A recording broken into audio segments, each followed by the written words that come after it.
ცოტა ვისაუბროთ აუტიზმის დიაგნოსტიკაზეც.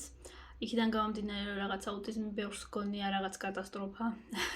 რაც ხშირ შემთხვევაში არ არის ესე, ეს არ არის რეალურად არც დაავადება დიდად. არ აღიქვამს ბევრი როგორც დაავადებას. თუმცა რაღაც მხრივ სირთულეები არის. კომპენსატორული ეფექტი აქვს, რაღაც ერთი ძლიერდება სხვა რაღაც კონკრეტული შესუსტების ფასად, ესე ვთქვათ.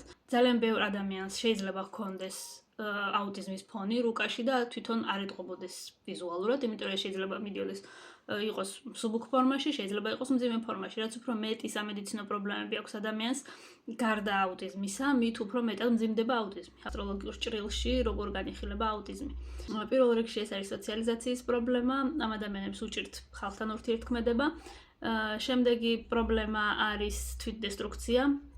და მესამე პრობლემა არის მეტყველების პრობლემა ან გონებრივი შესაძლებლობები ზოგადად, ანუ ინტელექტუალური თავისებურებები. ეს შეიძლება იყოს როგორც მეტყველების პრობლემა, უჭირდეს ადამიანს საუბარი, იგივენაირად შეიძლება იყოს აზროვნების პრობლემა, ანუ ლოგიკური აზროვნების პრობლემა და შესაძლოა იყოს უბრალოდ თავისებური აზროვნება, აქ უკვე განსხვავება, ანუ განისაზღვრება იმით, რამდენად დაზიანებული არის მესამე სახლი რეალურად. ანუ ჩვენ გვაქვს პრობლემა მესამე სახლის, ჩვენ გვაქვს პრობლემა მე-11 სახლის და თვითდესტრუქცია მე-12 სახლი. შესაბამისად, თუ ეს სახლები არის დაზიანებული რუკაში და თუ ეს ყველაფერი ერთიანდება სამედიცინო მახასიათებლებით, ანუ მე-6, მე-8, მე-12 სახლების კავშირით, ესეთ შემთხვევაში ჩვენ გვაქვს აუტიზმი რუკაში. ეს ყველაფერი არ იკურნება, თუმცა არსებობს მეთოდები, რომელთაც შეიძლება ამ ყველაფრის შემსუბუქება. პირველ რიგში ეს არის ემიგრაცია. ვერ ხერხდება რუგის დამუშავება პატარა ასაკში, ამიტომ ალტერნატივა ცოტა არის.